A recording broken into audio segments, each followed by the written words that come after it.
Hi, Flick here from the Nerd Soapbox, and today we're at Toon Con 2022 in Pasadena, California, with a special guest. Our guest is a film editor, sound editor, and voice actor, best known to the Nerd Soapbox gang for his work on the video games Dragon's Lair and Space Ace, as well as the animated films Secret of Nim, American Tail, and The Land Before Time. Lead on, adventurer, your quest awaits, and so does our guest, Dan Molina. Hi, Dan. Very nice to meet you. How are you? Like, really nice to meet you. Thank you. So, tell me, how's your con so far? The con is just fantastic. It's great. It's the first time I've been here. Interesting enough, I didn't think it would be as large and as crowded as it is, which is great. Yeah. I really, really enjoy meeting all the people. Fantastic. We enjoy meeting you. Oh, thank you. So, what was your fandom growing up? Were you into sports or comic books or cartoons?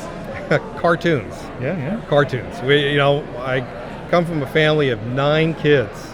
Okay. 6 boys, 3 girls. All right. We were all into cartoons. We would watch everything from Speed Racer to Johnny Quest to Bugs Bunny. I can't help but think that's what influenced me. Oh, fantastic. So, Dan, I have to apologize. I'm so sorry for killing you so many times in the 80s. I think it was because I was hitting the sword instead of the dodge or something. I don't know. I never did quite figure that out. Sorry. That's okay. I'm sorry that you spent so much money. It was fun. Oh, well, okay. How did your association with Don Bluth and Don Bluth Studios come about? Back in 1978, I was coming out of high school in my first year in college. I wanted to be a marine biologist, so I was taking inorganic chemistry and pre-calculus, and then I was always interested in film. With my brother and my friends, we would all make films. Back then, it was on Super 8. Right. So, yeah. I got a chance to go ahead and go visit some guy named Don Bluth through a mutual friend of my brother's and mine. My brother still is an animator. All right. And we went ahead and visited Don's home, and there they were making a film called Banjo the Willpower Cat. It was a little featurette, half an hour, and they were doing that while they worked during the weekdays at Disney. Okay. And so when they finally left Disney and formed their own company, they asked if I would come along, and I went along, and I became the studio PA, right? All right. Back then we'd call them gophers. So go for this, go for that.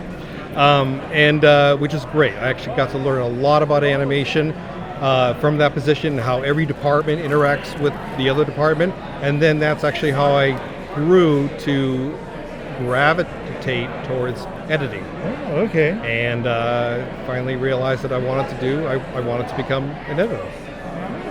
So, in 1983, Don Bluth Studios production of Dragon's Lair. There was the first Laserdisc coin-operated video game, the first to use cell animation for the graphics, That's right. and the first to have stereo sound.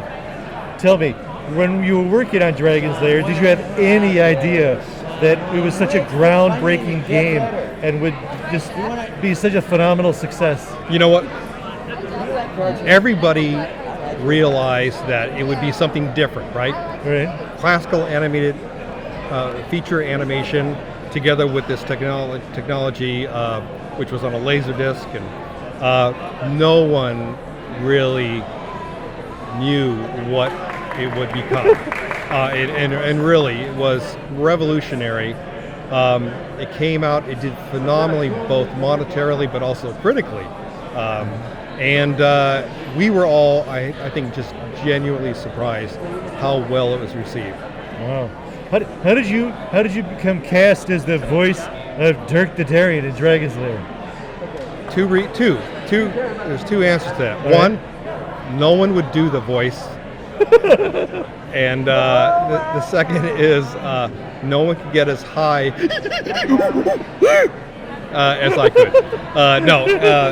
Actually, though, originally, though, I did the voice, and we, I think all along thought, okay, we're going to go ahead then at some point and revoice the character. Like a temp track or something. It is, and what we call temp scratch, right? So I went in there. We recorded it professionally, but it was meant to be scratch.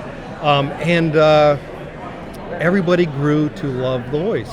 And when we got towards the end of making it, everybody at Bluth said, no, we can't have any other voice. It's Dan's voice. So there you go. That's fantastic.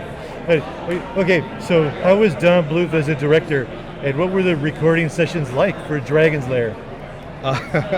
Don's fantastic. Yeah. Don was great. I've learned so much from him. He's very generous with what how he directs and how he treats the actor. Having said that, it was basically scream, yell, cry. No, and then we would just, the great thing about being the temp voice at that time was that any time I felt that the character needed a different delivery, I would just go back into the recording booth and just go ahead and record my voice. So everything was sort of tailored, made for that character.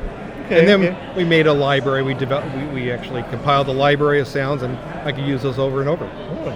Have you played any of the games? And have you got all the way through? Well, I'll answer that by saying Don and myself were responsible for creating the little windows of opportunity. We call them nodes. Right. Those little windows of opportunity, and we knew where they were. So, having said that, I had the help on everybody. You were your else. own cheat code. That's right. Wow. Well, okay. What is your favorite Dirk death? Mine is my favorite death or injuries are in no particular order.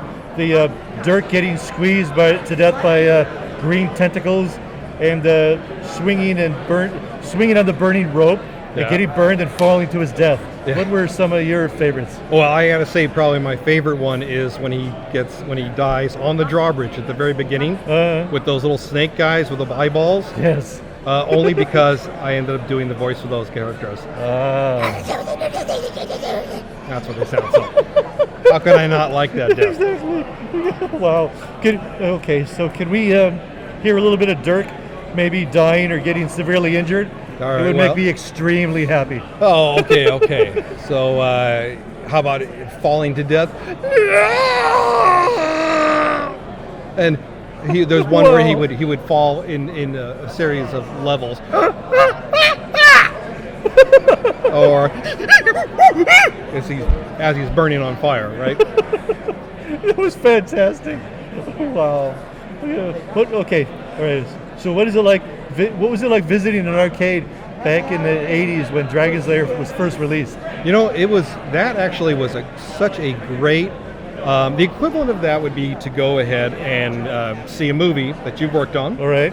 And with the audience and hear how they respond.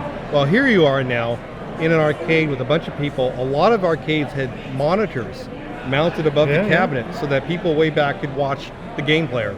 Oh. And nice. It was just a great experience to see how people would laugh at all the death nodes and that they would go ahead and really cheer on the player. That was really neat. There was a real bonding there. Of course, everybody wanted to see the game being played out. Right. So there was probably a reason for that bonding, but it was a great experience. That's fantastic. Okay, so in addition to working on Dragon's Lair, you also have extensive list of credits. I'd like to name a few of the projects you worked on, and if you would tell us maybe a small remembrance or an anecdote of your time working on that project. Okay? How about Secrets of Nim? Oh, The Secret of Nim, probably one of my favorite projects that I worked on, just because it had the studio was a very close studio, very tight knit. The Don Bluth studio. Yes, and there was not only a joy for making the film, but also being around each other's presence, and we had a lot of fun. There was a lot of laughter, a lot of jokes, practical jokes played out, and everybody else. How about Space Ace, the video game? Space Ace was great. There are a lot of voices from the studio in there. Incidentally, Yeah. the villain, Morph, that's Don Bluth's voice. Really? Yes, it is. Wow. Yep. Like American Tail. American Tail is probably my favorite because that and Land Before Time, Yeah. where I was only 25 when I wow. edited those films, and I felt like I, was able. I had the trust from Don and from Gary to go ahead and head up the film. Yeah. At the same time, they gave me allowances for being new. Same thing with Steven Spielberg and on Steven Spielberg on American Tail, and Steven Spielberg and George Lucas on Land Before Time. And I was a babe in the woods, and I think they understood that, and they were very, very kind to me. Fantastic. Oh, all dogs go to heaven. All Dogs Go to Heaven. There was a editor named John Carr. He was the lead editor, and I got to kind of sit back and supervise, but not for long. He knew what he was doing, and he took over the reins. I got to do a bark of a dog though in them. So there you go. Okay, one more. The Chicken Little. Chicken Little was a great project. My friend, the director Mark Dindal, and producer Randy Fulmer, they brought me along. They brought me on. They let me have first crack at every sequence into which I try to infuse some of my humor. I don't think anybody can beat Mark Dindal's sense of humor, though. It's fantastic, and that was a very special, especially because I got to do a voice for that. Was it Fish Out of Water, right? Fish Out of Water, that's right. How did you manage that voice? Well, interesting. Originally, Fish Out of Water, that the head of the studio at that time wanted Fish to talk. He wanted us to communicate in English, and it's like, no, don't do that. So I remember saying to Mark and Randy, hey, listen, do me a favor, let's hold off on this. I'm going to do something, and I'm going to show you tomorrow. So in my mind, I thought, you know what, this fish who's behind his helmet has got the sound like he's inside, he's in a helmet, and there's water, it's water filled, and it almost sounds like a Sparklets bottle. So what I did is I went to my local hardware store and I got a very long tube, stuck it into the Sparklets bottle, filled it up with water, and when I did my voice, then Fish's voice would push the air through and bubbles would form, and they would be tailored to my voice. So if I went, it would go. It was actually it was fun, and they seemed to like the voice, and I got the part. That's really cool. Okay, so what's an obscure animation or voice acting job that you've had that people would be surprised was you working on it?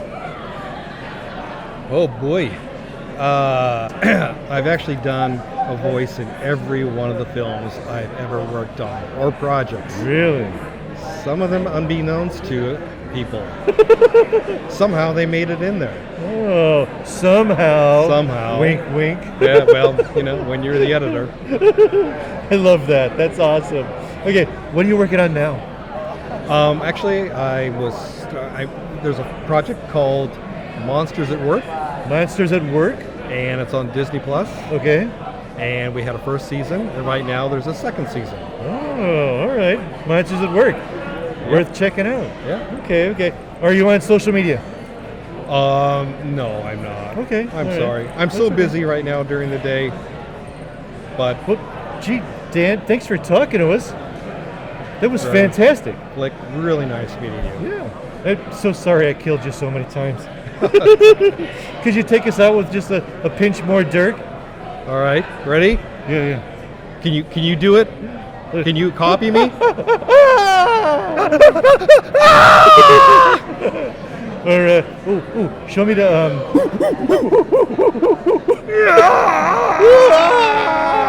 You're pretty good.